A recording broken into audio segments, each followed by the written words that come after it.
Posters featuring the picture of Pakistan Army Chief General Syed Asim Munir praising him for advocating the Kashmiris' right to self-determination have appeared in occupied Kashmir.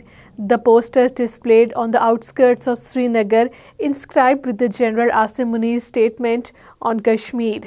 Indian Home Minister Amit Shah's claim about the so-called stability in occupied Kashmir following the revocation of Article 370 are based on blatant lies and contrary to the ground situation in the territory. Interaction with some Kashmiri youth in New Delhi, Amit Shah claimed that following the abrogation of Article 370, occupied Kashmir has attained complete stability and that the violence in the territory has been reduced by 80%.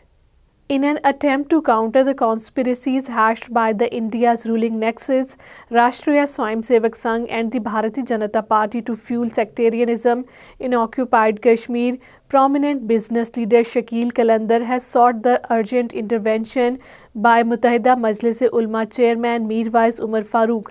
This move is seen as an attempt to undermine the ongoing struggle for the right to self-determination in the region. All parties Hurriyat Conference has said that India's repressive tactics cannot suppress the Kashmiri people's demands for a plebiscite or intimidate them into submission.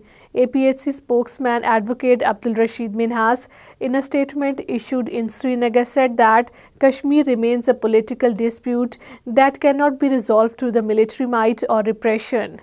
Institute of Dialogue Development and Diplomatic Studies, in collaboration with the PG Degree College for Girls Mirpur, organized a seminar titled Kunnan Poshpura, a gendered war crime by the Indian occupation forces in occupied Kashmir, an international law perspective.